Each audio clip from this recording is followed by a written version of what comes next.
gitu ya. Siapa nih Nah orang ya, gila? ini perlu ditarik nih kan dari abang di sana sampai akhirnya abang ikut seleksi atau kemudian dilantik ya.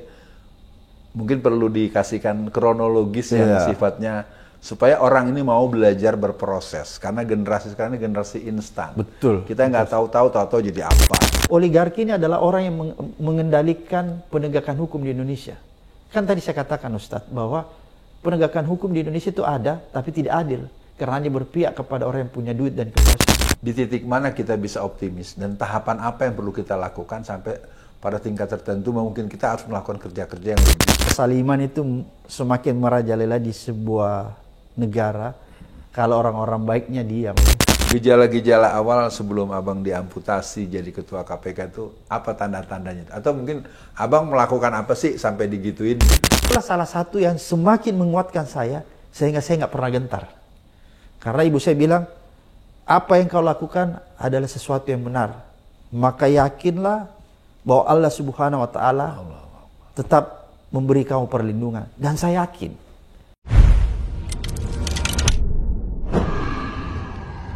Bismillahirrahmanirrahim. Assalamualaikum warahmatullahi wabarakatuh.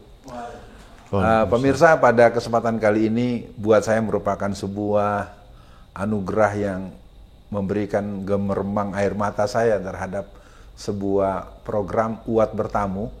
Itu bertemu dengan seorang yang legend ya, orang yang saya sangat bangga sekali ketika beliau Pak Abraham Samad yang sedang saya datangi ini, kita sapa beliau. Assalamualaikum Bang. Waalaikumsalam warahmatullahi wabarakatuh, Ustadz. Baik, pemirsa, tentu kita ingin banyak mengetahui hal-hal yang kita anggap perlu. Pertama, untuk memberikan pemahaman bahwa kita hari ini kehilangan sosok yang berketeladanan dan berkewibawaan yang alami. Yang kedua, kita punya persoalan sendiri bahwa negara kita ini kehilangan ayah, kehilangan, apalagi kalau di kalangan kaum muslimin hari ini jadi yatim piatu. Tidak ada yang mengarahkan harus bagaimana menghadapi apa, bagaimana menghadapi situasi. Yang ketiga, kita memang melihat juga generasi muda kita hampir tidak tercover. Ya, satu waktu ada seorang RW mengundang 206 anak-anak remaja untuk pertemuan Karang Taruna. Ternyata dari 200 undangan itu yang datang cuma 6 orang. Dan 6-6-nya sibuk dengan menggunakan handphone. Saya dibayangkan anak-anak asik megang handphone, hadir di sebuah forum rapat, mana mau dia disuruh berhenti lepas, bisa-bisa juga dia, alah, tunggu udah datang, gue pulang ya. Gitu ya.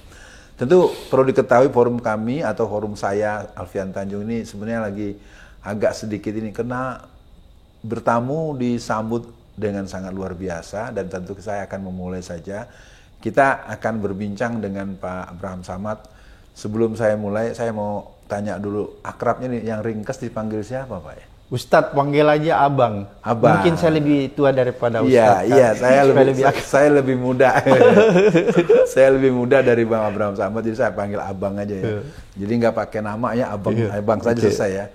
Buat Abang, mungkin pada pertemuan hari ini kita akan mencoba memanggil memori masa kecil ya, memori romantis. Jadi kalau nanti ada air mata mau mengalir di tangannya dah gitu ya.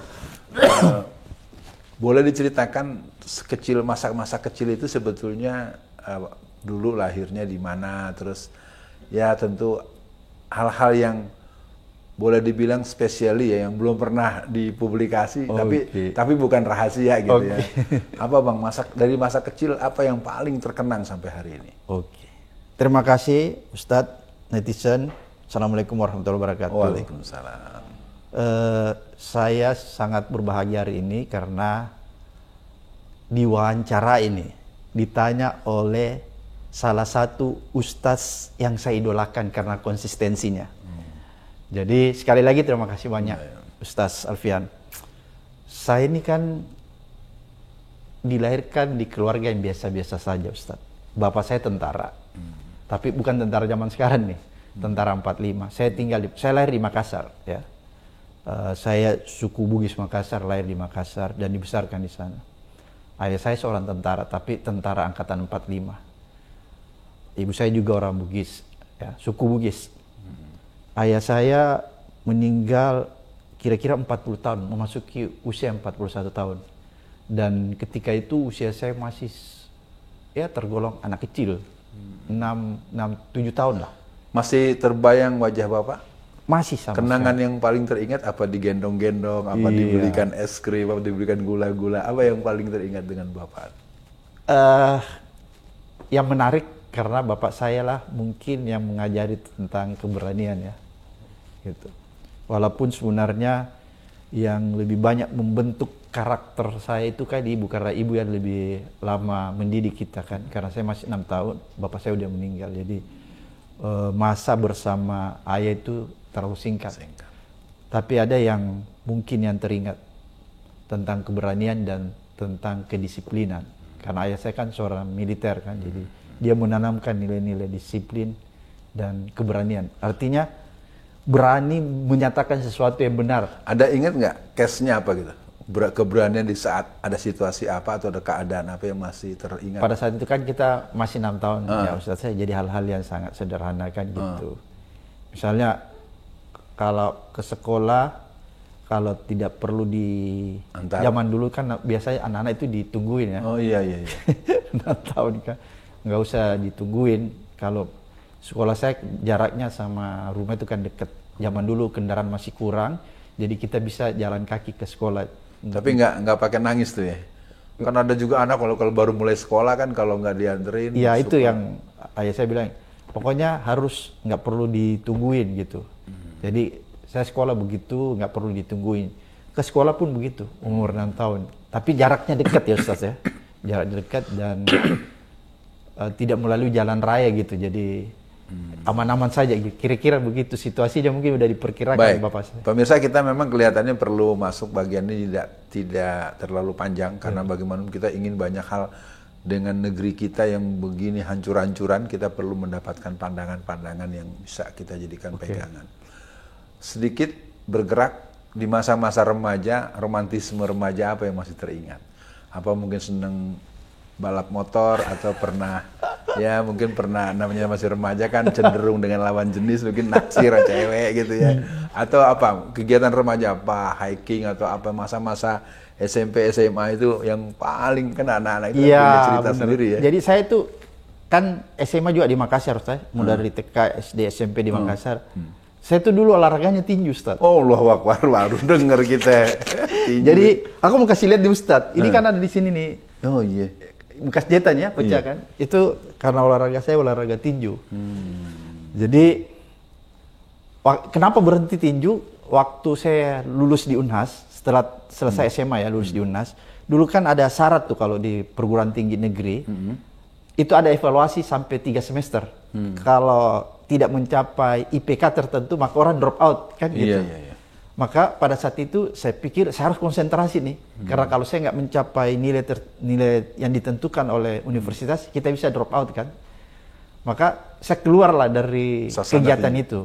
Akhirnya saya konsentrasi belajar supaya bisa lolos di 3 semester itu. Jadi itu yang membuat saya meninggalkan. Bersikap disiplin itu karena ibu ngingetin. Dulu almarhumah ibunda manggilnya apa sama abang? Mama.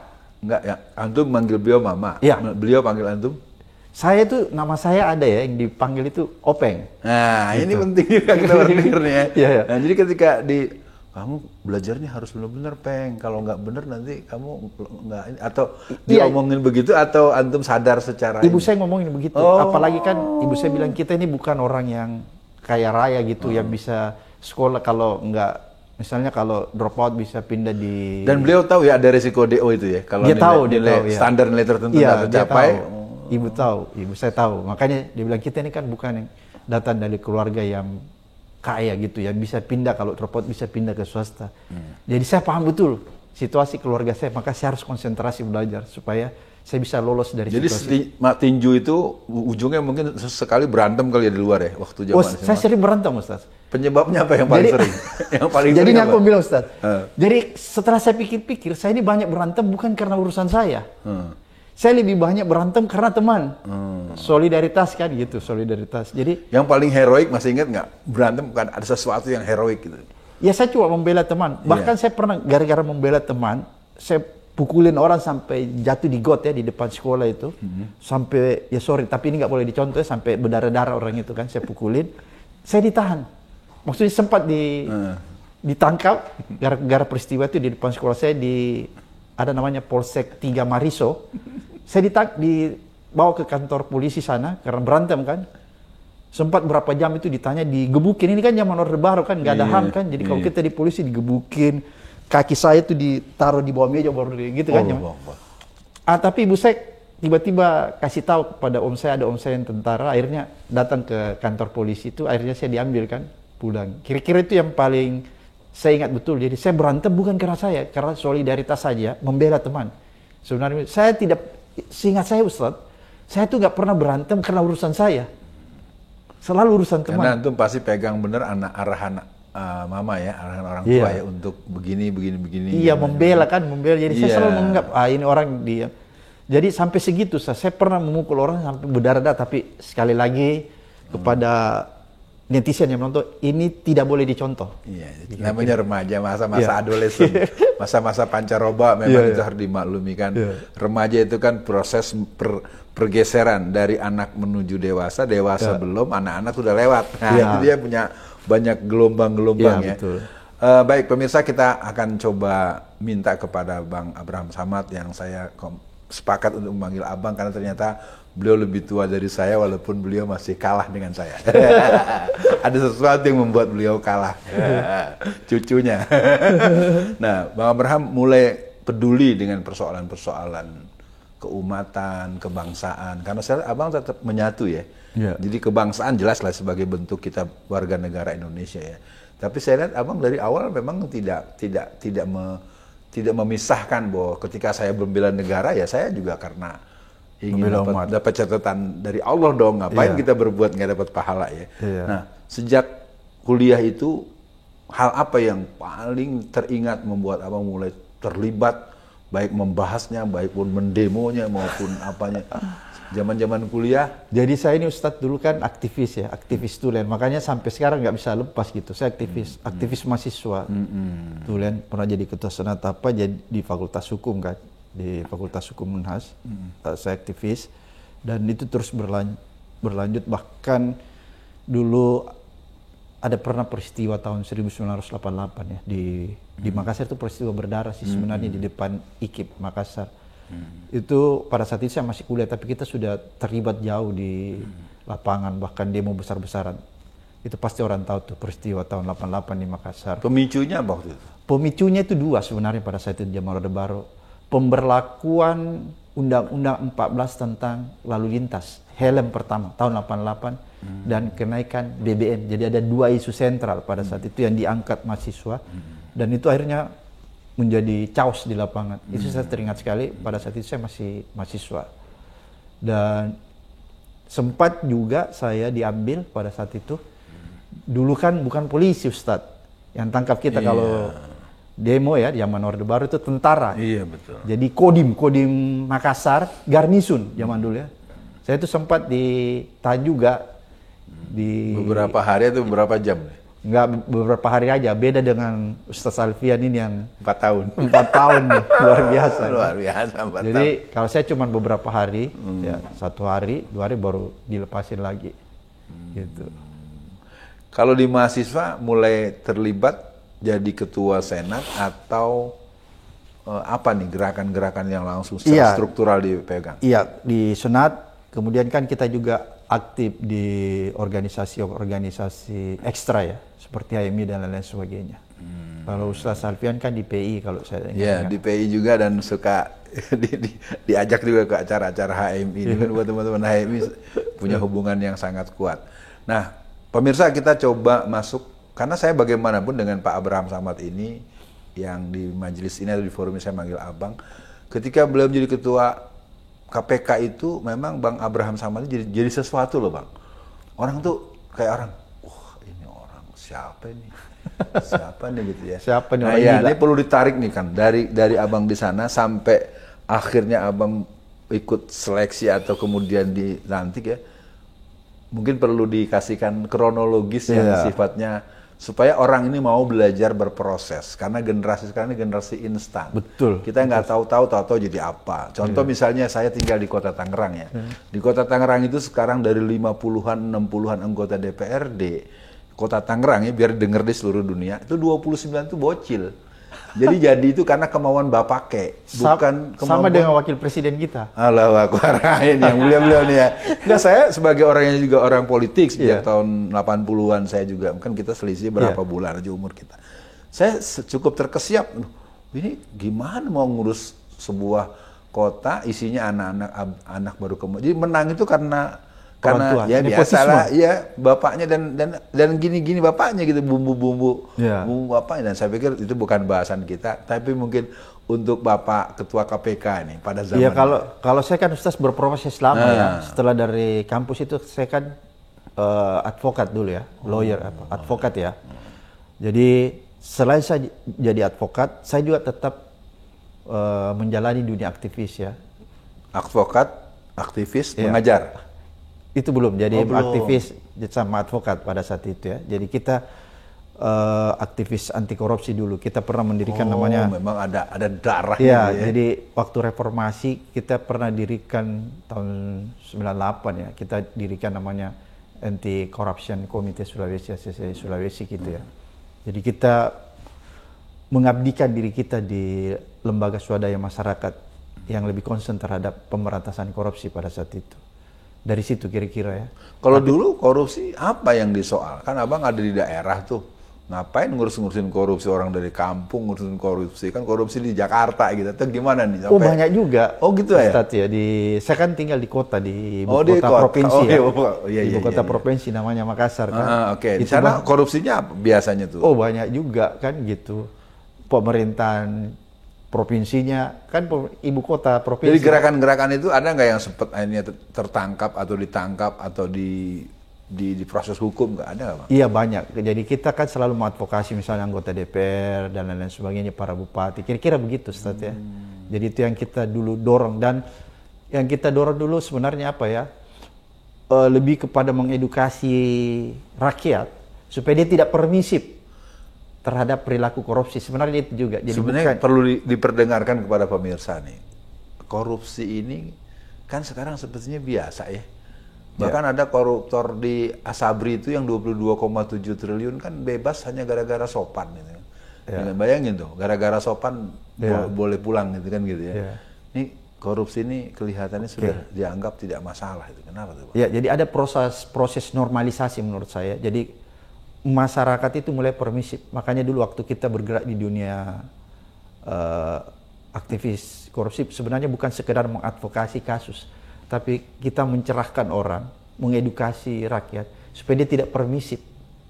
Satu, tidak permisif, dan dua, dia berani melaporkan korupsi yang terjadi di sekitaran mereka. Sebenarnya itu intinya, bukan sekedar mengadvokasi kasus korupsinya.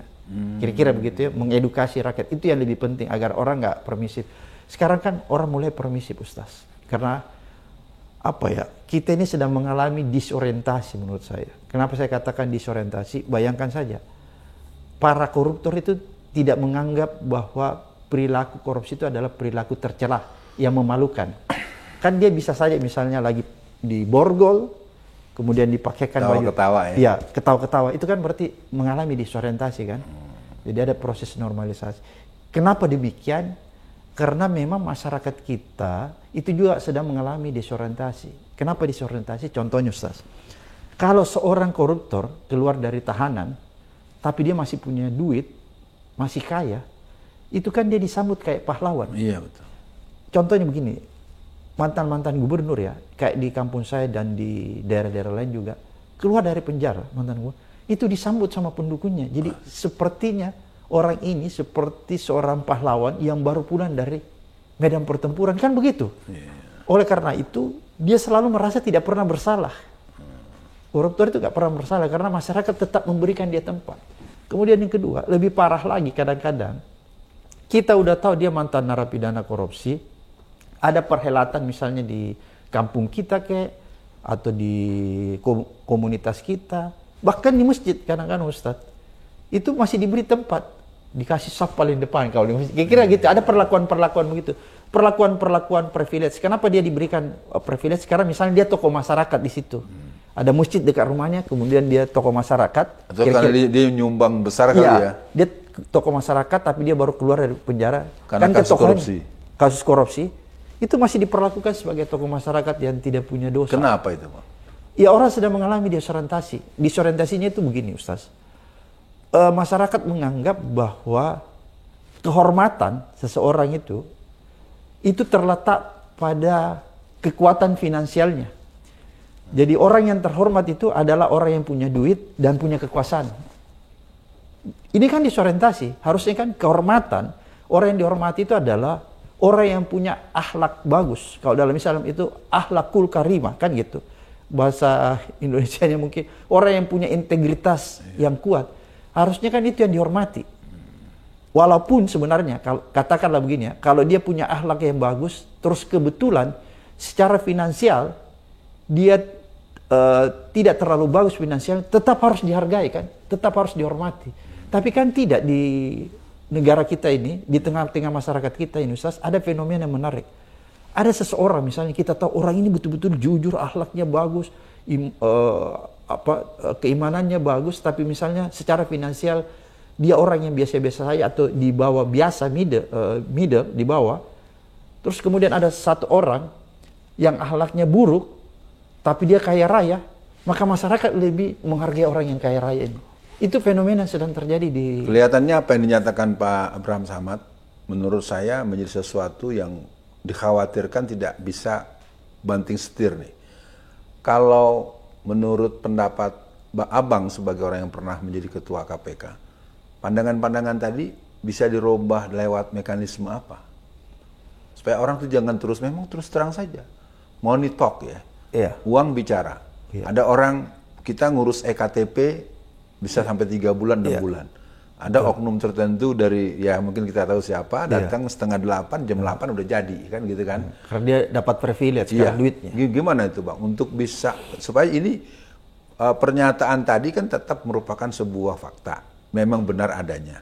Tapi kan akhirnya seolah-olah kita cuma menyatakan itu sebagai sebuah tanda kutip ya. Ya, kenyataan yang kemudian seolah-olah ya sudah, nggak bisa diapa-apain. Nah, gimana Bang, biar bisa? Sebenarnya dulu kita udah pernah lakukan, Bang. Ini harus ada sebuah revolusi yang besar. Revolusi moral. Saya tidak mau memakai istilah revolusi mental yang diistilahkan oleh Jokowi. Bedanya apa revolusi moral dengan revolusi akhlak? Kalau revolusi moral itu di dalamnya akhlak. Gitu ya. Iya. Baik. Kalau mental, kalau menurut saya itu masih berdebat orang apakah mental di dalamnya ada akhlak. Iya. Kalau saya gitu ya, makanya saya pakai istilah revolusi moral. Sebenarnya sama dengan revolusi akhlak gitu ya. Membangun akhlak seseorang, membangun integritas seseorang. Bagaimana membangun akhlak, menyempurnakan akhlak. Itu suka apa nggak suka, itu lewat pendidikan. Tapi pendidikan yang saya maksud ini ada 2 jenis, Ustaz. Satu pendidikan dalam arti formal, satu pendidikan dalam arti non formal. Pendidikan formal yang saya maksud, dia berbasis pendidikan formal mulai dari PAUD sampai perguruan tinggi. Pendidikan non formal yang saya maksud, pendidikan berbasis keluarga. Apa itu pendidikan berbasis keluarga? Akhlak itu harus diajarkan, dimulai dari keluarga kita. Jadi anak-anak kita itu mulai harus diajarkan tentang akhlak, tentang integritas, tentang karakter, itu mulai dari rumah tangga kita. Itu yang disebut pendidikan berbasis keluarga. Itu udah mulai harus diajarkan. Kemudian ada pertanyaan, apakah yang orang tua yang harus mengajarkan akhlak kepada anak-anaknya harus mempunyai pendidikan yang cukup baik sehingga dia bisa mengajarkan tentang akhlakul karimah? Enggak, setelah saya analisa, enggak perlu, Ustaz. Sekalipun orang tua itu punya pendidikan, katakanlah tidak punya pendidikan, mungkin sampai SD, tapi kalau dia punya akhlak yang sempurna, maka secara otomatis dia bisa memberikan pendidikan akhlak yang baik kepada anak-anaknya. Kenapa? Karena pendidikan berbasis keluarga, itu metodenya, caranya, bukan seperti pendidikan formal. Caranya apa? Pendidikan berbasis keluarga, yaitu memberi pendidikan akhlak kepada anak-anak itu lewat keteladanan, contoh.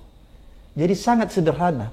Jadi orang tua cukup memberikan contoh akhlak yang bagus kepada anak-anaknya, kemudian menceritakan tentang akhlak, itu yang akan dicontohkan anak-anaknya.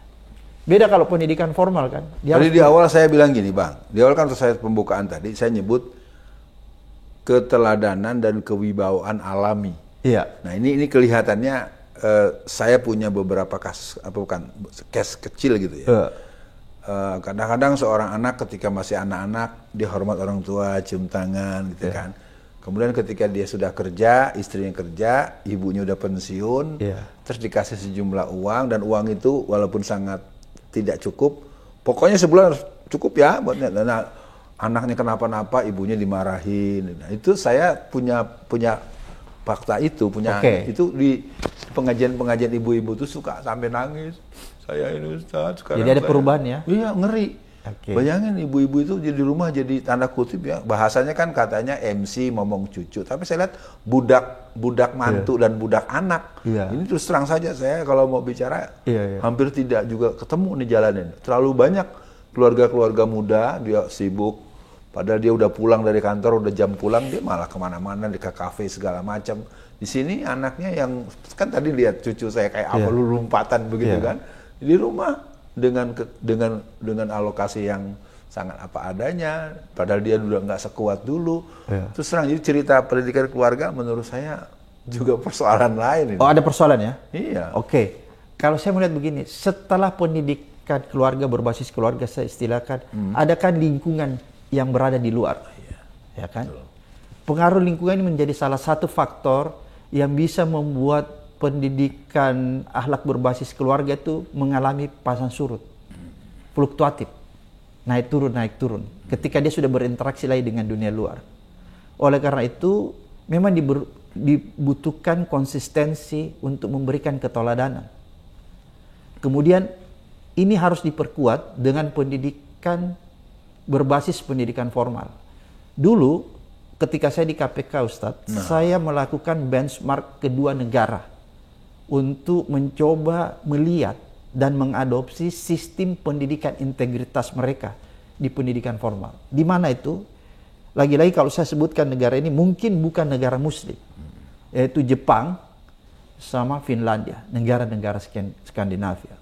Kenapa dua negara ini kita coba lihat pada saat itu sistem pendidikan integritas? Karena kita melihat dua negara inilah menerapkan sistem pendidikan integritas atau sistem pendidikan karakter secara sistem pendidikan formalnya itu nyaris memenuhi standar. Kenapa saya katakan memenuhi standar? Dia bisa menghasilkan anak-anak didik yang kuat secara karakter. Seperti Jepang gitu ya. Finlandia juga begitu. Kenapa saya harus katakan ini, Ustadz? Memang agak berbeda cara memberikan sistem pendidikan integritas. Begini, ini otokritik saya terhadap dunia pendidikan kita.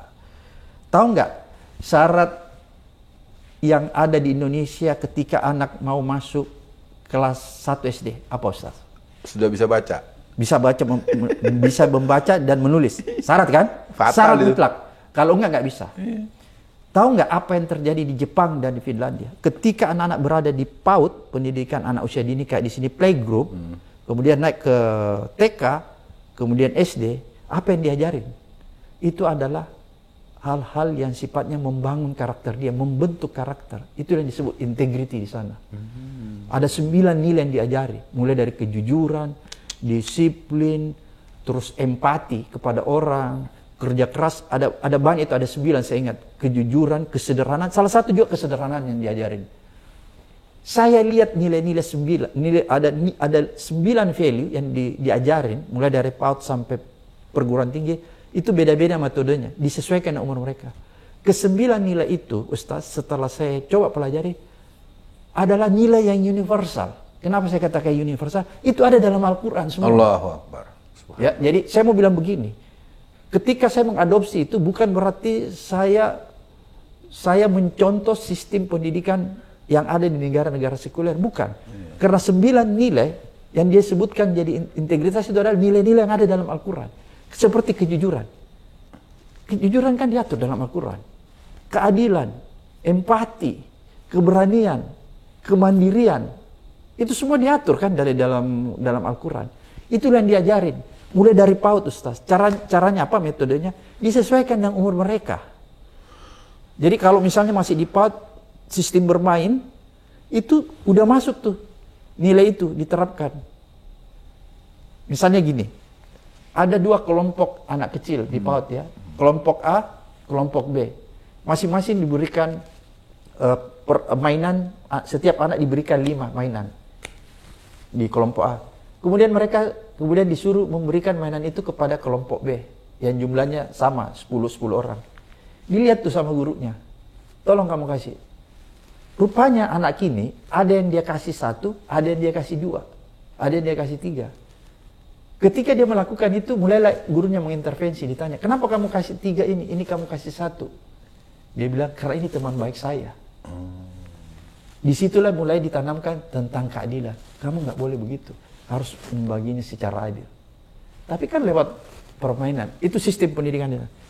Terus kemudian pertanyaan, kapan mereka baru diajarin membaca dan menghitung? Itu kelas 1. Baru mulai masuk. Baru mulai masuk diajari menghitung. Kognitifnya mulai masuk. Zaman kecil saya itu cara pegang pulpen, ya gitu ya. Bukan. Kognitifnya mulai masuk. Mulai kelas 1. Betul. Jadi apa yang saya mau katakan? Mereka mulai masuk kepada sistem pendidikan sifatnya kognitif ketika mereka sudah menganggap anak-anak ini sudah mulai terbentuk karakternya, integritasnya, akhlaknya. Itu kan luar biasa. Tapi kan kita nggak kurang-kurang Bang yang namanya dokter, profesor pendidikan. Kenapa kok apa yang Abang katakan boleh dibilang kan sangat elementary, tidak sulit, tidak rumit, dan dia punya efek yang besar untuk membangun personality, membangun peradaban, tapi kok sepertinya terbengkalai pendidikan kita. Jadi aku mau sambung, Ustadz. Ketika saya pulang, waktu kita selesai merumuskan sistem ini, kita ketemu sama Menteri Pendidikan pada saat itu, Pak Nuh, untuk memberi masukan bahwa kalau kita ingin melakukan revolusi menyeluruh, kan, terhadap sistem, kita harus memasukkan kurikulum pendidikan integritas atau kita sebut dulu pendidikan anti korupsi. Dia harus sustainable dari PAUD sampai perguruan tinggi, nggak boleh terputus. Kalau itu berjalan secara sustainable, maka kita akan menghasilkan sebuah generasi yang kuat akhlaknya. Cuma kan kita selalu nggak sustain. Itu masalahnya, Ustaz. Pada pendidikan akhlak, pendidikan integritas harus sifatnya sustainable. Nggak boleh terputus-putus. Kita kan terputus-putus. Sehingga kita tidak bisa menghasilkan sebuah generasi yang betul-betul kuat akhlaknya. Kenapa ini kita lakukan dulu, Ustaz? Karena kita melihat begini. Loh, kan orang pernah bilang korupsi di Indonesia ini harus potong generasi. Pernah dengar nggak? Iya, Ustaz, betul. kan? Berarti kita menganggap bahwa generasi 40 tahun ke atas ini yang korup. Tidak bagus akhlaknya. Udahlah potong aja yang dibawanya kita selamat. Ternyata enggak, Ustaz. Ketika waktu saya di KPK, yang korupsi ada anak muda. Ada pegawai pajak kita tangkap umurnya 29 tahun. Ada kasus Nasarudin yang masih muda. Iya. Itu zaman Abang? Iya. Itu kan masih anak-anak muda. Akhirnya kita berpikir. Dia kan bendahara partai tertentu ya? Demokrat, ya. Iya. Jadi waktu itu kita menganggap, wah ini ada yang salah nih. Karena kita menganggap, ada sesuatu yang nggak benar nih di Republik. Apa kira-kira? Oh, ini akhlak, integritas. Makanya kita lakukan benchmark itu Ustaz tadi ke. Tapi kalau menurut saya cerita Abang kemudian kata dihentikan sebagai, kan juga kesannya kan Abang kriminal ya. Iya. Tapi mungkin begini Bang, Iya. bagusnya kita dapat pendengaran tentang bagaimana ceritanya orang seperti seorang Abraham Samad bisa jadi ketua KPK. Iya. Kan persaingan ketat, persaingan banyak. Orang yang ingin cawe-cawe memenangkan jagonya juga ada. Iya. Ini Abang bisa lolos nih, wiridnya apa nih? Apa nih kesaktian yang bikin lolos? Doa orang tua, doa ibu saya. Allah. Gitu. Itu aja sih sederhana, dan saya selalu meyakini doa ibu itu akan menembus. Dan nggak ada yang kalah lah kira-kira begitu ya. Jadi itu aja sih yang saya tahu, saya paham betul pada saat itu saya sedang menghadapi kompetisi yang tidak mudah. Karena saya bukan tokoh yang ada di pusat, ya. Saya orang datang dari Makassar. Waktu antum mencalonkan, ibu diberitahu atau ibu tahu atau antum minta restu atau gimana? Saya minta restu. Apa jawab beliau? Kalau ibu saya tidak merestui, maka saya tidak akan mendaftar. Tapi karena ibu saya merestui dan mendorong sangat kuat, maka saya punya keyakinan, gitu kan. Jadi maka saya maju dengan entengnya dan alhamdulillah bisa terpilih. Kira-kira itu kalau orang tanya, kira-kira apa yang menyebabkan sampai saya? Ya doa ibu saya gitu. Pemirsa yang perlu dicatat ya, nih kita sedang dialog atau saya bertamu di bulan Ramadan. Dalam sebuah hadis Rasulullah memang pernah menyatakan, apabila seorang anak laki-laki yang dalam hidupnya selalu mendapatkan kasih sayang, perhatian, keridhaan dari ibunya, maka Allah akan menolongnya dalam setiap jalan hidup yang dilalui. Amin. Itu terus terang saja. Juga sama dengan kebalikannya. Barang siapa nih, karena kita berdua laki-laki, yang buat laki-laki, yang perempuan saya kasih clue-nya dikit aja. Bagi para laki-laki yang dalam hidupnya dengan mulutnya, dengan kelakuannya dia menyakiti hati ayah dan ibunya, terutama ibunya, maka Allah akan mempersulit urusan dunianya. Itu serius, dan itu saya banyak menemukan tentu sebagai sebuah. Nah, kalau buat yang perempuan, wahai para wanita, barang siapa yang dengan mulutmu dan kelakuanmu menyakiti hati ayah dan ibumu, terutama ibumu, maka di antara yang akan kau alami, kau akan bermasalah ketika melahirkan. Saya ngomong begini, di rumah saya bersalin sekitar 15 tahun lalu saya ceramahin itu. Setelah saya ceramah itu, dokter spesialis kandungan dia ngejar-ngejar saya. Saya pikir saya ini dianggap hoax gitu, atau ngomong apa gitu, ngomong ngarang-ngarang ya. Dokternya kebetulan badannya besar, duk ngejar saya kan. Oh, ada apa dok? Saya udah was-was, waduh saya salah bicara kali ini ya. Duduk sebentar, Ustaz, saya cuma mau ngasih tahu. Saya hari ini punya jawabannya. Kenapa saya banyak menemukan ibu-ibu yang melahirkan ibu-ibu, ternyata setelah ditelusuri suka membentak ibunya, suka membuat ibunya menangis, suka apa. Nah ini mungkin juga buat pemirsa dalam satu bentuk pesan, memang saya sendiri jadi agak tidak sanggup lagi memperingatkan bahwa memang kita tidak ada alasan untuk tidak jadi negara yang besar kalau akhlak itu, integritas itu menyatu. Sekarang kita masuk di bagian kita di tengah ini, Bang. Negeri kita seperti hari ini, korupsi ribuan triliun, 429 triliun, 300 triliun. Mungkin kalau di total-total, korupsi yang ada tuh kalau dikumpulkan dalam artian itu, dibalikin kita bisa langsung bayar utang tuh ya. Bisa bayar utang, apalagi abang pernah nyebut juga tuh untuk Freeport atau beberapa ini kan bisa dapat 20 juta. Kan gitu ya, saya sempat dengar gitu ya. Nah ini sekarang untuk korupsi yang model hancur-hancuran begini, ya saya bicara ini aja lah, bicara kondisi Dasein, Dasolen gitu ya.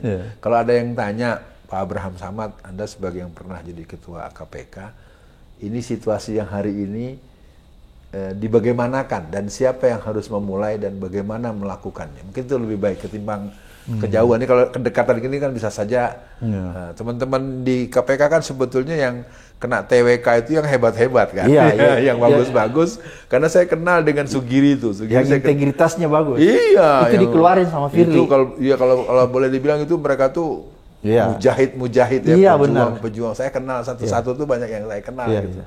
Gimana Bang dengan kasus apalagi yang Pertamina kemarin, apalagi sekarang, apalagi terlalu banyak dan kita kok dipertontonkan, sementara di bawah menurut data pusat statistik tercatat 17-19 juta orang yang tidur malam itu tidak ada yang bisa dimakan. Mereka tertidur karena kelaparan dan mau pergi ke warung pun nggak ada uang buat belanja apa-apa. Ini bisa begini Bang, bagaimana Bang? Iya, dulu memang kita pernah melakukan riset ya terhadap sumber pendapatan negara kita. Ada 2 sumber pendapatan negara kita yang paling bisa memberikan devisa, yaitu sumber daya alam kita, yaitu pertambangan, minyak dan gas dan biji-bijian, nikel, batu bara dan lain sebagainya. Setelah kita hitung, ternyata luar biasa revenue yang bisa kita dapatkan dari sektor pertambangan itu. Kita ketemulah angka bahwa sebenarnya kalau kita bisa menutup lubang terjadinya fraud di sektor-sektor yang tadi saya sebutkan, menutup terjadinya korupsi, maka pendapatan negara dari sektor itu bisa membiayai, bisa memberikan kontribusi atau gaji kepada setiap orang itu 20 juta per tahun. Gaji paling rendah. Jadi saya pikir-pikir, ya nggak ada orang yang tadi yang Bang Ustaz Alfian sebutkan, ya ada orang yang nggak bisa makan. Kalau itu dikelola dengan baik. Tapi kemudian kenapa negara seperti sekarang ini 20 juta per bulan ya? Per bulan. Per bulan. Ya. Itu yang suka dikutip sama Pak Mahfud sebenarnya kan. Jadi kemudian pertanyaan kenapa justru sebaliknya? Kan orang banyak miskin, menderita dan karena pengelolaan itu pengelolaan yang korup. Ya. Terjadi korupsi di mana-mana. Di sektor tadi yang saya sebutkan itu terjadi kebocoran yang luar biasa sehingga pendapatan yang harusnya didapat oleh negara itu nggak bisa dimaksimalkan karena bocor semua, Ustaz, ya. Bagaimana caranya? Kan kemudian gitu, bagaimana caranya untuk supaya ini nggak terjadi, korupsinya nggak terjadi. Harus ada ketegasan dari pemimpin tertinggi, dalam hal ini presiden. Karena presidenlah yang bisa mendrive terjadinya penegakan hukum yang adil. Jadi ini bisa dihilangkan kalau ada penegakan hukum yang adil. Dan penegakan hukum yang adil di negeri kita, ya, tipe negara Indonesia ini harus mampu didrive oleh presiden. Bukan mengintervensi, mendrive, mengarahkan, membuat peta jalan kepada aparat penegak hukum. Ya, supaya dia bisa melakukan penegakan hukum secara adil. Karena di Indonesia ini ada penegakan hukum, Ustaz. Law enforcement tetap jalan. Tapi law enforcement yang terjadi di Indonesia adalah law enforcement yang tidak berkeadilan. Dia tebang pilih. Dia hanya berpihak kepada kekuasaan dan orang yang punya duit. Jadi kalau Ustaz tanya, masih adakah keadilan di Indonesia? Ada. Orang bisa dapat keadilan, tapi harus membayarnya. Itu tipe penegakan hukum di Indonesia. Jadi orang miskin, kaum papa, duafa, tidak akan mungkin bisa mendapatkan keadilan di depan hukum karena penegakan hukum kita adalah penegakan hukum yang tebang pilih, hanya berpihak kepada orang yang punya duit.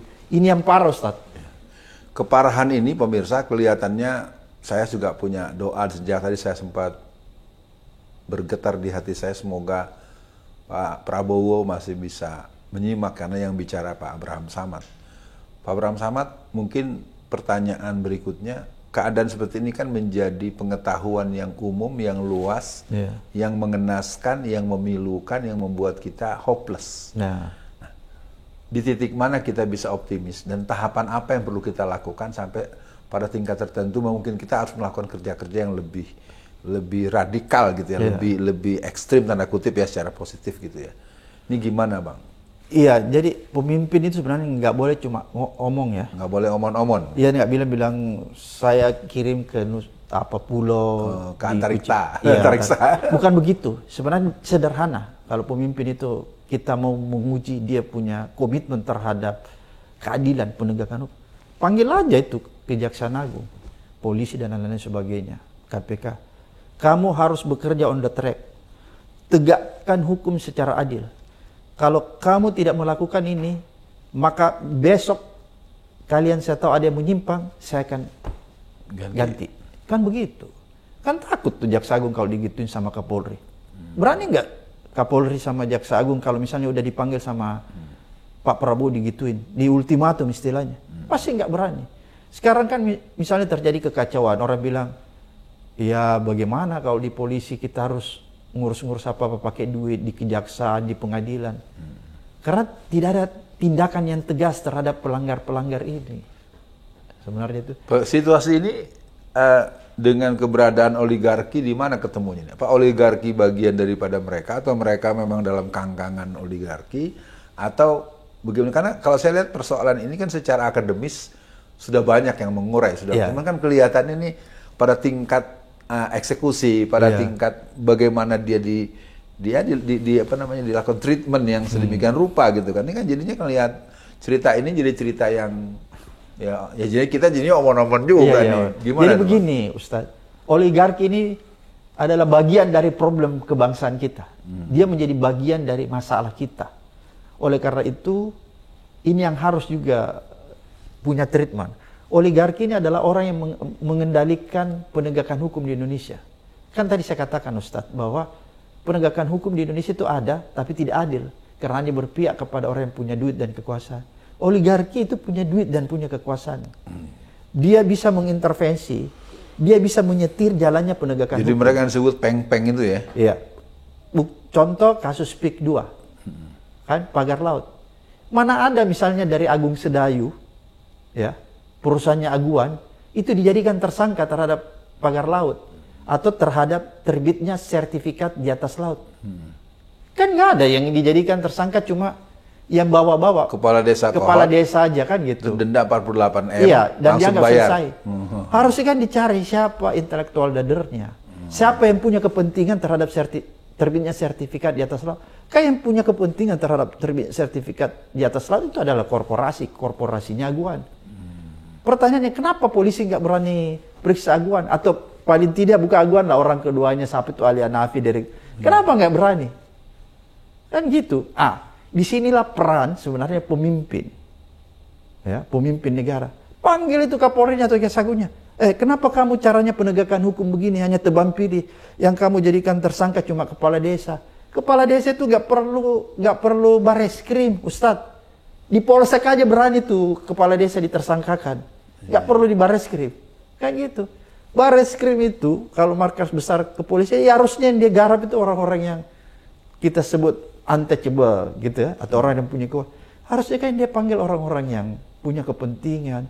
Katakanlah jangankan tersangka, dipanggil aja diperiksa kan enggak. Itu berarti oligarki ini sedang menyetir aparat penegak hukum kita. Ustadz, di mana-mana di negara maju pun ada oligarki, di Amerika di mana, dan dia selalu berperan.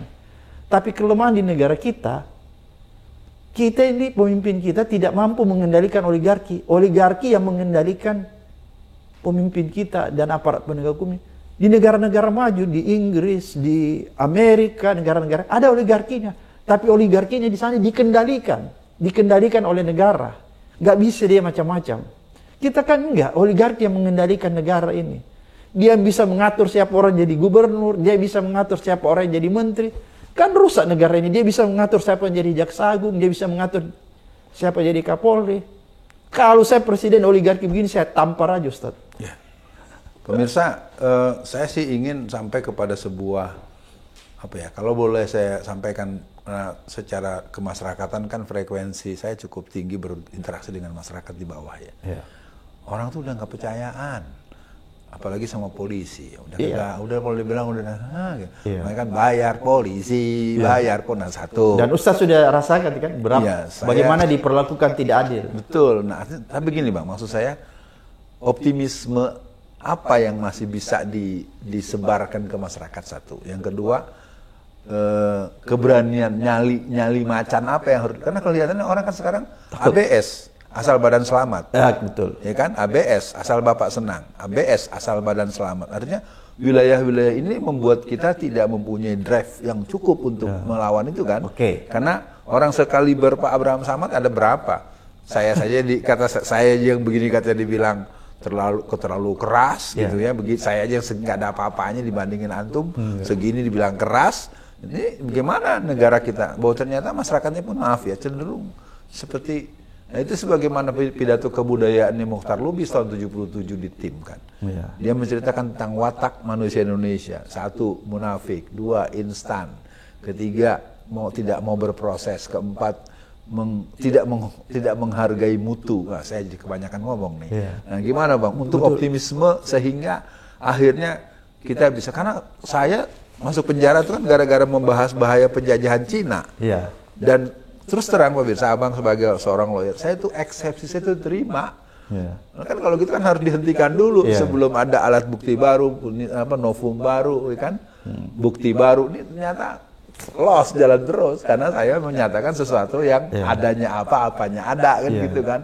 Tapi kembali ke tadi Bang, optimismenya Bang supaya perbincangan kita bisa jadi jadi semacam inspiring gitu ya. Ayo kita lawan, ayo kita tangkepin itu koruptor, ayo jaksa berani.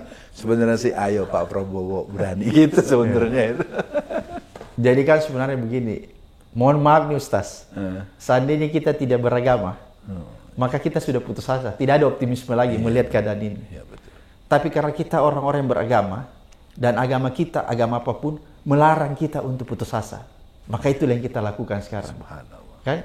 Jadi sekarang hari ini kita tidak putus asa karena kita tahu betul bahwa agama kita melarang kita putus asa. Harus melakukan sesuatu.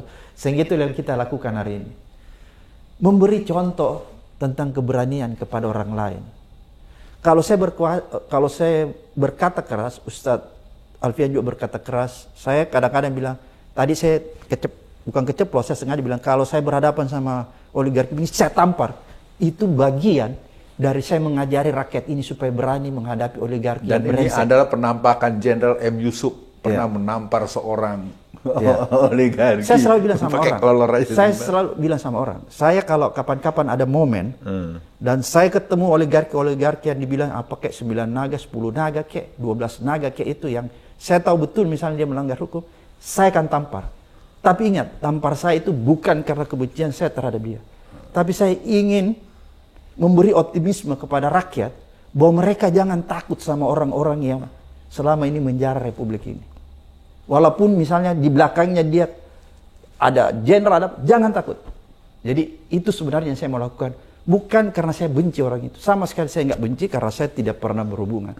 Tapi saya ingin memberi optimisme kepada rakyat saya bahwa kamu harus berani melawan orang-orang yang selama ini dibangun sebuah mitos bahwa jangan sentuh ini aguan, jangan sentuh 9 naga, jangan sentuh 10 naga, 11 naga. Karena kalau kita sentuh, kita akan berhadapan dengan hukum. Saya ingin mematahkan mitos itu. Kalau saya ketemu, saya akan tampar mereka. Pemirsa, ini asli keluar dah titisan M. Yusuf. Ada satu ayat dalam Al-Quran. Ketika bulan Ramadan, Quran sebut, Sahrul Ramadan allazi unzila fihil Qur'an hudal linnasi wa bayyinatin minal huda wal furqan. Di ayat lain surat Yusuf ayat 87, kita tuh dilarang untuk berputus asa. Berputus asa itu kualifikasinya kafir, Pak. Iya. Jadi abang nih keren banget. Saya bangun di situ, saya jadi tambah mencintai abang nih karena punya Ustaz Alfian ini lebih hebat ilmu agama daripada saya. Saya masih di bawah. Saya harus belajar. Beliau internalisasinya luar biasa. Sebelum kita lanjut pada bagian-bagian lain, netizen mau angkat bicara? Baik pemirsa, kita teruskan dan ini sebagai sebuah proses yang kita lakukan kepada Pak Abraham Samad. Kita sudah, tadi porsi kita cukup dalam posisi historis, kronologis, romantis, dan agak ya suasana-suasana yang asketis lah, yang sifatnya sangat subjektif, tapi memang harus kita kuatkan. Kita coba sampai kepada pembicaraan beberapa dinamika yang mungkin menimbulkan friksi, yang menimbulkan gejala-gejala awal sebelum abang diamputasi jadi ketua KPK itu apa tanda-tandanya? Atau mungkin abang melakukan apa sih sampai digituin gitu? Ya pertama kan kita sedang mengusut ya, menangani kasus korupsi yang terjadi di tubuh kepolisian, yaitu Kokor Lantas, di Satuan Lalu Lintas, dan kemudian kita sedang menangani kasus korupsi yang disebut di majalah Tempo itu rekening gendut. Kan itu yang kita tangani pada saat itu. Maka pada saat itulah kita menetapkan jenderal polisi. Ya. Ada beberapa nama tuh ya, jumlah polisi, nominalnya ya, kita besar. Menetapkan jenderal polisi pada saat itu sebagai tersangka. Dan pada saat itulah kita dikriminalisasi. KPK diserang kan. Jadi sebenarnya penyerangan terhadap KPK ini bukan baru pertama kali terjadi. Sudah 2 kali sebelumnya. Setiap dia melakukan, mengusut kasus-kasus korupsi yang bersentuhan dengan kekuasaan, dia selalu diserang balik. Dan komisionernya berusaha dikriminalisasi. Dan itu saya alami sama Pak Bambang Wijayanto. Pak Bambang Wijayanto lagi antar anaknya ditangkap di jalan. Saya ditetapkan sebagai tersangka dengan kasus yang tidak masuk akal. Dan sama kakak, yang ada kakak itu. Iya, ada kakak dan saya disebarkan hoax ya. Coba karakter assassination kan. Coba disebarkan isu bahwa saya terlibat ada tidur foto-foto dengan perempuan. Ini kan luar biasa kan menurut saya. Tapi bagi saya, semua risiko itu saya sudah tahu sebelumnya. Sejak pertama kali saya jadi ketua KPK, saya sudah tahu resiko-resiko yang akan kita hadapi. Waktu peristiwa itu terjadi, apa nasihat Ibu? Ibu masih ada kan waktu itu? Masih ada. Apa nasihat? Dan itulah salah satu yang semakin menguatkan saya, sehingga saya nggak pernah gentar. Karena ibu saya bilang, apa yang kau lakukan adalah sesuatu yang benar. Maka yakinlah bahwa Allah Subhanahu wa Ta'ala tetap memberi kamu perlindungan. Dan saya yakin. Dan ibu saya bilang, kalaupun ada, masih koma tuh ibu saya bilang, kalaupun pada akhirnya nyawa kamu terenggut, kamu dalam keadaan memperjuangkan kebenaran, ikhlaskan. Karena ini bagian dari jihad. Jadi bukan bilang gini, udah Abraham Samad berhenti aja gitu kan. Kan ibu-ibu kebanyakan sekarang gitu. Kalau ada anak yang berani-berani, udah mama bilang juga apa? Ayo udah. Enggak gitu ya. Mungkin karena ibu saya ini kan istri dari seorang tentara pejuang. Kenapa saya katakan bapak saya kan tentara pejuang, tentara 45 dikuburkan di makam pahlawan Makassar di Panaikan. Jadi udah terbiasa kita dengan hal-hal yang begitu kan. Jadi saya justru dikuatkan dan saya semakin kuat pada saat itu. Makanya ketika saya dijadikan, bayangkan, saya dijadikan tersangka Ustaz dengan kasus yang ecek-ecek, KTP lah apa dan lain-lain sebagainya. Dan itu efek yang terbesarnya, saya termasuk agak sedikit percaya. Bukan, agak jadi kurang respect. Oh gitu juga ya, Iya. gitu tuh jadi kan. Apalah disangkut pautkan lah dengan perempuan dan lain. Tapi bagi saya no problem dan saya hadapi pada saat itu. Bahkan saya sempat dilakukan penahanan. Kalau BW kan ditangkap di jalan tuh kasihan. Saya begitu selesai diperiksa dikeluarkan surat penahanan, walaupun surat penahanan itu kemudian dianulir setelah 2 jam. Kan gitu, karena kita bertarung terus. Tapi bagi saya no problem, ya, karena yang tahu tentang apa yang terjadi itu kan diri kita sama Allah Subhanahu Wa Taala. Saya pikir ya nggak apa-apa lah orang mau menganggap kita melakukan kemudian nggak apa-apa. Yang penting kan Allah Subhanahu Wa Taala tahu bahwa kita tidak melakukan itu. Buat apa kita risau dengan persepsi masyarakat? Jadi pemirsa, ini masuk bab Ramadan bulan jihad. Jihad membasmi korupsi. Nah tentu saya ingin sedikit nanya yang mungkin agak kepo dikit ini. Korlantas itu berapa sih besaran nominal yang terkorupsi secara akumulasi? Saya sudah agak lupa ya Ustaz, cukup banyak. Tapi triliunan juga? Miliaran mungkin ya, miliaran. Saya sudah agak lupa. Kalau rekening gendut memang banyak banget ya? Rekening gendut itu kan banyak. Banyak. Satu orang aja ada yang sampai sekian. Iya, banyak oknumnya kan. Jadi kita coba masuk, itu kan sebenarnya baru awal. Baru awal sekali, jadi baru satu. Kemudian kan nanti ada rentetannya yang kita, tapi kan belum selesai kita selesaikan satu, kita udah dijadikan tersangka kan. Sebenarnya tujuannya itu hanya ingin mengeluarkan saya dari KPK, karena kan ada aturan. Kalau komisioner atau pimpinan KPK itu sudah tersangka, dia otomatis harus dinonaktifkan. Jadi sebenarnya tujuannya itu. Jadi saya dijadikan tersangka. Tidak ada lembaga atau pihak yang bisa menolak itu, kalaupun sifatnya itu kan boleh dibilang kan rekayasa ya. Iya. Presiden saat itu nggak belain Bapak? Tidak secara langsung menurut saya. Kan harusnya dia memberikan ruangnya. Iya. Karena hal-hal ini pernah terjadi di Hong Kong, ICIC Hong Kong, ketika dia mencoba mengusut dan menangani kasus korupsi yang terjadi di kepolisian Hong Kong. Pada saat itu kantor ICAC, itu KPK-nya Hong Kong, itu ditembakin. Jadi waktu KPK mengalami serangan, ketika saya dikriminalisasi sama, saya bilang sama saya, tenang aja, saya tersangka sama Pak Bambang, nggak ada masalah. Oh, kamu lihat sejarah, Hong Kong itu ditembakin gedungnya sama kepolisian. Jadi sudahlah, kalau saya dapat resiko nggak apa-apa, yang penting kalian semua aman. Saya ngomong begitu. Dan saya menerima resiko itu harus terlempar, harus diberhentikan sebelum masa jabatan berakhir. Apa hikmah yang saya ambil dari peristiwa itu? Ustadz, saya akhirnya berpikiran, Indonesia ini memang susah untuk melakukan pemberantasan korupsi secara tuntas. Karena ketika ada sebuah lembaga, ada orang-orang yang ingin membaktikan seluruh hidupnya untuk pemberantasan korupsi tanpa pandang bulu, orang itu dibunuh. Iya. Gitu. Kan keberadaan KPK kalau nggak salah kan memang untuk katakanlah melengkapi tanda kutip lah ya keberadaan polisi dan kejaksaan. Kan? Iya. Tapi kan sekarang kelihatannya seolah-olah orang-orang yang dominan di KPK justru orang polisi aktif, jadi lucu kan. Harusnya kan tidak begitu kan. Ini harusnya kan seperti abang nih yang katakanlah yang non polisi gitu ya. Jadi semangat pendirian KPK itu pertama. Kebetulan kan saya juga ikut dalam perumusan itu ya dari unsur masyarakat.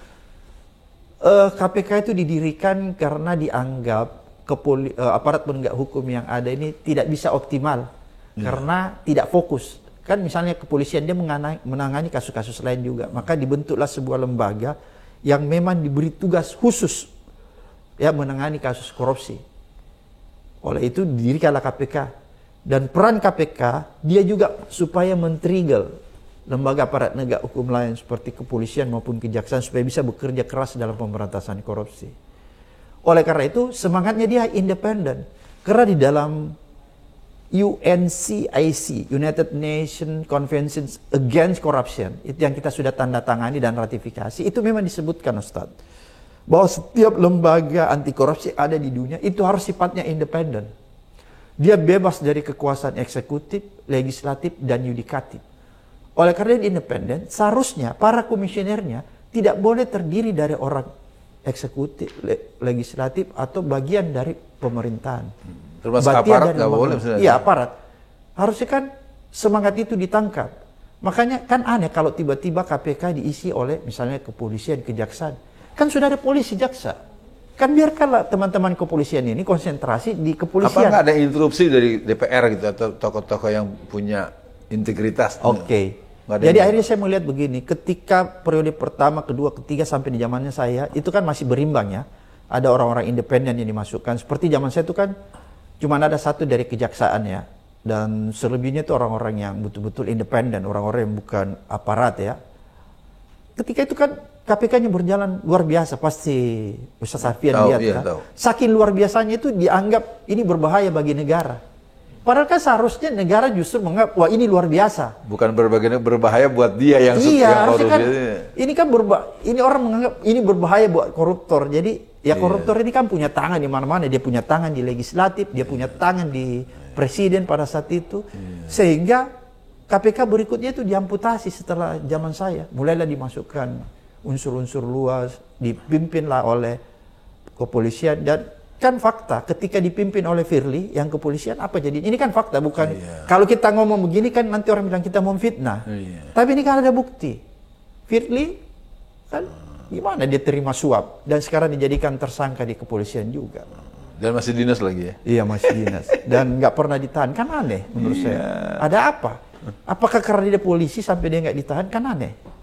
Kan gitu. Pemirsa, kita bisa memperpanjang cerita-cerita ini. Saya cuma mau ngajak sekedar kita ada dua binatang yang disebut-sebut itu ya. Cicak dan buaya itu sebetulnya pelajarannya apa, Bang? Yang cerita kisah cicak buaya itu sebenarnya ada apa sih kemudian muncul istilah itu, dan saya yakin banyak ya adik-adik atau anak-anak kita yang nggak paham, termasuk saya juga remeng-remeng aja gitu. Cicak itu kan dianggap binatang kecil aja kan, bukan binatang pemangsa yang berbahaya. Cicak kecil, buaya kan besar, buaya itu bisa menelan kan.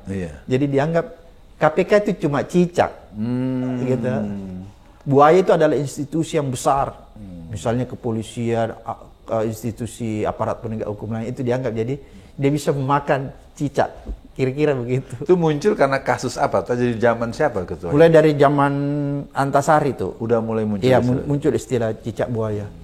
Gitu. Kalau Pak Abdullah Mahua itu ada di zaman abang? Pak Abdullah Mahua itu lama, mulai dari zaman Pak Antasari dia sudah ada, sampai zaman saya 10 tahun kalau nggak salah Pak Abdullah Mahua itu 5 tahun kan cuma bisa 2 kali jadi penasihat. Dengan antum sempat satu periode juga? Iya, satu periode. Sampai kemudian antum diselesaikan gitu? Dia udah keluar, kira-kira cuma 3 tahun di zaman saya, habis itu udah selesai penugasannya, udah selesai, nggak bisa diperpanjang lagi. Ya, tapi saya masih sempat dapat beliau kan. Baik, pemirsa, kita akan coba masuk pada beberapa poin-poin closing. Yang pertama, Pak Abraham Samad, saya memanggilnya Abang dalam bertamu kali ini. Buat Abang, apa masukan atau arahan atau semacam motivasi buat masyarakat gitu? Supaya jangan, nih masyarakat kita ini apatis, pada minggir-minggir semua, melengos-melengos gitu. Kayak contoh, saya suka cerita di masyarakat nih. Bapak-bapak, ibu-ibu, saya nih mau nyalon jadi apa? Bapak saya kasih 10 juta, 10 juta, 10 juta, 10 juta. Semua pada cium tangan sama saya. Ya kan? Giliran saya ditangkep nanti Bapak bilang nggak kenal sama saya tuh. Nah, kan begitu tuh. Maaf ya. Saya ingin katakan permohonan. Pengalaman di lapangan ketika mendapatkan harusnya kan harusnya mereka juga berani bilang enggak. Kami nggak butuh uang Anda, kami butuh Anda sayang sama kami, bikin kebijakan yang memudahkan, yang memurahkan, menyamankan. Kira-kira nih masukan buat masyarakat sehingga semangat untuk memberantas korupsi bukan hanya pada orang-orang yang punya wawasan yang mendalam, yang luas, tapi juga secara masyarakat dukungan macam apa nih supaya korupsi jangan terus-terusan. Kalau gini kan sampai ribu-ribuan triliun kita cuma dengar-dengar aja. Gimana untuk masyarakat, Bang? Iya, Ustaz, itu kan ada pepatah bilang kesaliman itu semakin merajalela di sebuah negara kalau orang-orang baiknya diam kan. Ya, Indonesia seperti itu, Ustaz. Orang-orang baiknya itu berpangku tangan, berdiam diri, memilih zona yang aman. Iya. Itu karakter yang terjadi sekarang di Indonesia, sehingga terjadilah kerusakan, terjadilah korupsi yang luar biasa. Semua sektor sekarang rusak karena orang-orang baik ini semua diam. Tidak ada yang berani melawan. Oleh karena itu menurut saya, alhamdulillah mungkin lewat podcast ini kita coba memberi dorongan yang kuat kepada seluruh rakyat supaya turut terlibat, turut berperan, turut berpartisipasi untuk tetap mendorong ya agar supaya negeri ini bisa baik, melawan kesaliman. Itu kan yang utama, melawan ketidakadilan, berani menyatakan yang salah itu salah dan berani menyatakan yang benar itu benar, walaupun resikonya mungkin dia bisa dibunuh atau dipenjara. Yeah. Kan gitu kira-kira. Itu poin pertama. Saya ingin sedikit curhat pada abang. Satu hari kebetulan saya ada di sebuah kampus. Ada seminar. Mendatangkan menteri dari sebuah kementerian. Ternyata menteri tidak datang. Yeah. Menteri itu mengirim utusan. Seorang profesor doktor yang bidangnya juga cocok. Yeah. Mungkin karena secara finansial dia sudah merdeka, sudah mapan. Panitia itu memberikan sejumlah dalam bentuk uang cash, amplop yang tebal. Saya cerita ini antara mau menangis sama saya enggak. Kemudian dia bilang, kata si narasumber, udah saya enggak usah.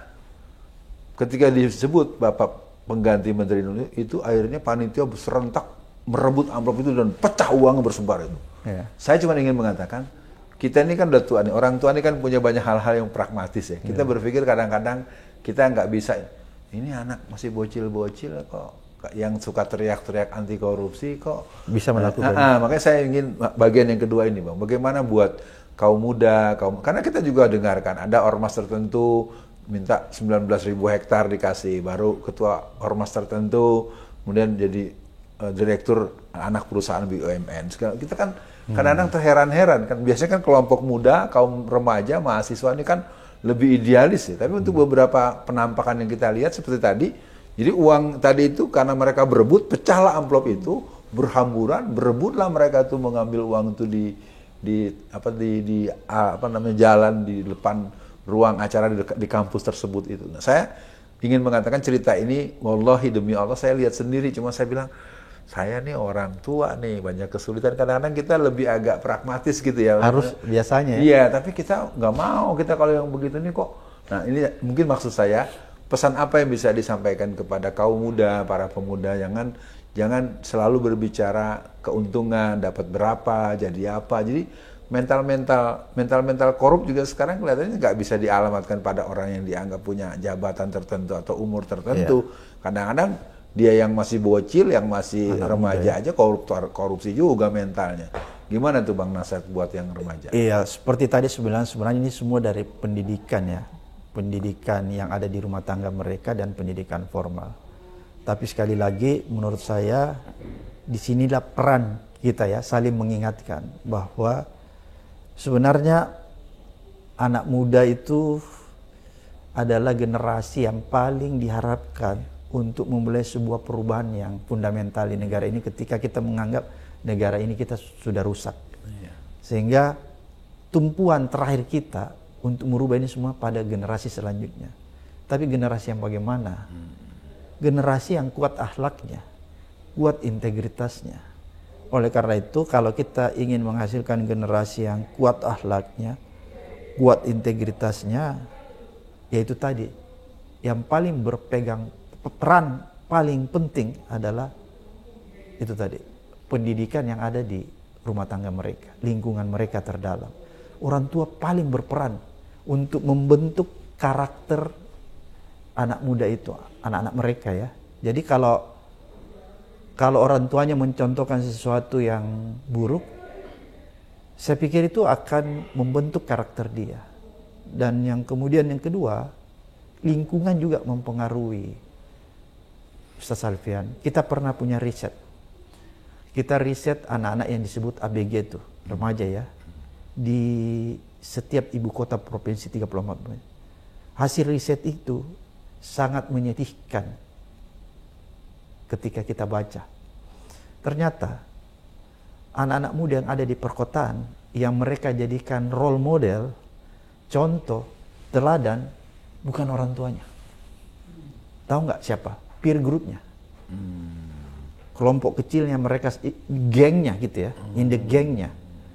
Jadi ini kan berbahaya. Kalau misalnya in the gengnya itu peer groupnya menyatakan narkoba itu keren, positif, maka mereka akan melakukan itu.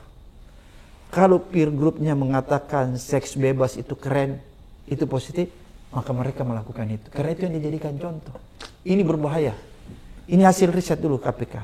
Oleh karena itulah setelah kita lihat hasilnya begitu, maka kita merumuskan sebuah sistem pendidikan yang tadi saya bilang, sistem pendidikan integritas. Kita pakai dua metode, pendidikan berbasis keluarga dan pendidikan formal. Makanya kita benchmark ke beberapa negara itu. Sebenarnya keprihatinan kita di situ. Oleh karena itu, memang rumah tangga itu menjadi pondasi yang utama, ya, untuk membentuk sebuah karakter anak-anak kita ini. Kalau dia sudah kuat integritasnya dari rumah tangga, insya Allah begitu dia mendapat lingkungan yang ada di luar, dia tidak mungkin tergoyahkan lagi. Tapi ketika di sini rapuh, kemudian dia berinteraksi dengan dunia luarnya, dengan peer groupnya, maka inilah dunia luarnya bisa mempengaruhi dia secara signifikan. Makanya ingin saya katakan, sebagai orang tua, kita harus tetap memonitor lingkungan anak-anak kita bergaul. Siapa teman-temannya? Di mana dia bergaul? Karena kan dalam Al-Quran juga disebutkan dalam agama kita, bergaullah sama orang-orang yang saleh, bergaullah sama orang-orang yang baik, supaya kamu mempunyai akhlak yang baik. Kira-kira seperti itu, Ustaz. Pemirsa sekalian, kita sedang mendengarkan pandangan yang sangat mendalam dari Ustadz abang kita ini ya. Saya akan sampai kepada akhir. Mudah-mudahan akhir ini abang nggak kaget dan juga tidak menolak gitu ya. Dalam perbincangan yang lebih berformat informal, kekeluargaan. Di terakhir ini apa nasihat abang terhadap Alfian Tanjung? Nah, ini kan penting ini sebagai bentuk, mungkin bisa sifatnya kita serahlah abang mau ngomong apa. Saya justru pengen minta nasihat sama Ustadz Alfian karena saya menganggap mungkin saya ini orang yang masih perlu dinasihati dari segi agama maupun dari banyak hal. Karena jangan-jangan selama ini saya menganggap apa yang saya lakukan ini sudah on the track, tapi ternyata ini keliru. Oleh karena itu saya pengen nasihat dari Ustadz Saya ini Alfian sebenarnya Tanjung. pemirsa, saya jujur saya malu sejak saya berinteraksi, mungkin Bang Abraham Samad juga kan sempat kita chat-chatan segala macam, dan saya pikir saya sudah kasihkan rekeningnya kan bahwa ada apa dan bagaimana. Saya nggak mau ngomong, orang saya minta nasihat malah disuruh nasihatin lagi. Yang jelas saya mencoba akan mengajak mengakhiri ini, tetapi kepada Pak Abraham Samad saya persilakan untuk closing statement, untuk ada poin-poin yang mungkin dianggap penting karena channel saya cukup banyak yang nungguin gitu ya. Karena katanya kalau yang dari Pak Alfian sama Bung Kameramen, ya kan itu tim kita kan namanya Bung Kameramen komandannya kan. Nah itu sering jadi alat cover both side. Nah, kayak dengan ini kepada Pak Abraham Samad mungkin ada hal-hal closing yang perlu disampaikan sehingga kita ingin mengatakan ini salah satu senjata kita untuk tidak membiarkan orang curang, orang korup, orang zalim itu mereka semaunya. Itu mungkin sebagai closing, silakan Pak. Ya, sekali lagi cuma ini pengulangan mungkin ya, bahwa sebenarnya kenapa negara kita ini semakin terpuruk ya seperti sekarang ini, karena kita cenderung mengambil posisi yang permisif, skeptis dan apatis, sehingga orang-orang yang ingin merusak negeri ini semakin menjadi-jadi karena dia melihat bahwa semua orang sudah diam. Dari pernyataan tadi takut sebelah mana Bang? Gimana tuh? Ya kan tadi kan skeptis gini-gini. Terus kalau takut, pengecut, wah, dia di sebelah mana? Pertama kan dia permisif nih. Oh itu. Skeptis, apatis, kemudian dia takut. Oh, jadi penakut. Iya. Dan ini sudah menjadi satu kesatuan. Kan itu yang menurut saya kalau sudah menjadi satu kesatuan sudah dia membentuk sistem. Dan ini yang parah. Itulah yang menyebabkan saya memakai istilah kita sedang mengalami desorientasi. Karena itu tadi, di dalam diri kita ada sikap permisif, skeptis, apatis, penakut, pengecut, Bung Ustaz Alfian tambahkan, menjadi satu sistem yang ada di dalam tubuh kita, sehingga kita mengalami disorientasi. Disorientasinya, kita tidak menganggap lagi sebuah keburukan itu adalah keburukan. Kita tidak menganggap lagi sebuah kejahatan korupsi itu adalah kejahatan dan melanggar agama. Kita menormalisasi, menganggap itu hal yang wajar. Justru kalau ada orang menentang keburukan, justru orang itu yang dianggap tidak normal. Dan dimusuhi. Dimusuhin. Itulah keadaan yang sedang terjadi di negara kita. Kira-kira seperti itu. Oleh karena itu, menurut saya, mari kita mengembalikan jati diri kita yang sebenarnya sebagai makhluk yang mulia yang diciptakan oleh Allah Subhanahu wa taala, yang mempunyai akhlak. Akhlak itu yang harus kita tumbuhkan. Ya. Kita semai terus seperti padi agar supaya akhlak itu bisa tumbuh subur. Kalau akhlak tumbuh subur, maka dia menghilangkan yang saya sebut tadi, sikap disorientasi kita. Karena kan begini Ustaz, iman itu, kalau kita bicara akhlak ini kan berkaitan dengan iman. Saya bukan menggurui Ustaz nih, berkaitan dengan iman. Iman itu kadang-kadang fluktuatif Ustaz. Dia naik turun, ya. Ketika dia sedang dalam proses penurunan, terus kemudian di situ godaan masuk secara bersama, maka orang itu akan lewat. Kira-kira seperti itu Ustaz.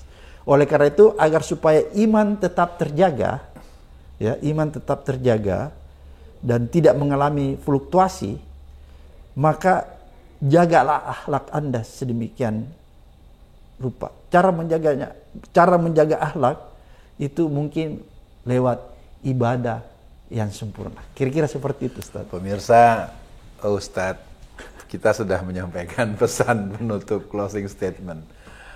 Abraham Samad, namanya, istilah Abraham biasanya dikenal dalam sebutan Ibrahim. Agama tetangga gitu ya. Kita Ibrahim ya, tapi nggak apa, memang aslinya Ibrahim gitu ya. Di pengantar atau pembukaan undang-undang dasar kita ada satu kata yang niatnya mau dihilangkan tapi Allah tidak izinkan. Atas berkat rahmat Allah itu Bang, dulu sejarahnya itu waktu pengetikan ulang suruh dihilangkan, tapi ternyata yang ngetik lebih mengikut hati nuraninya, dia ketiknya tetap. Itu kalau sejarahnya bagi pemirsa yang belum tahu, saya sedikit punya pengetahuan dari beberapa orang-orang tua kita. Itu perintahnya Allahnya suruh hilangin, diganti dengan yang lain, apa Tuhan atau apa, ternyata tetap terus Allah. Yang kedua, pemirsa, kita ingin ingat bahwa orang-orang seperti Pak Abraham Samad ini, katakanlah saya dengan fungsi yang lainnya, atau yang sekarang kita lihat punya kemampuan-kemampuan yang dahsyat ya, seperti Ustadz Adi Hidayat kemarin dia berceramah nuzul Quran dengan spektrum yang cukup bagus. Mereka bukan orang-orang dadakan, bukan tahu bulat goreng dadakan. Dia merupakan proses panjang, dan di sana ada doa, di sana ada cinta, di sana ada ibu, dan di sana ada orang-orang yang sangat dekat secara nilai transcendence dan nilai-nilai moralitas yang tidak ada argo di sana, tidak ada hitung-hitungan untung rugi dan hitung-hitungan matematik fulus. Yang ketiga, buat semua negeri kita dalam bahaya. Kondisi kita sudah hancur-hancuran. Saya tidak punya kata lain, dan itu kepada Bang Abraham Samad, saya berharap Abang tetap berani dan tetap bahasakan, dan tentu saya ingin pertemuan ini tidak dianggap pertemuan pertama dan terakhir.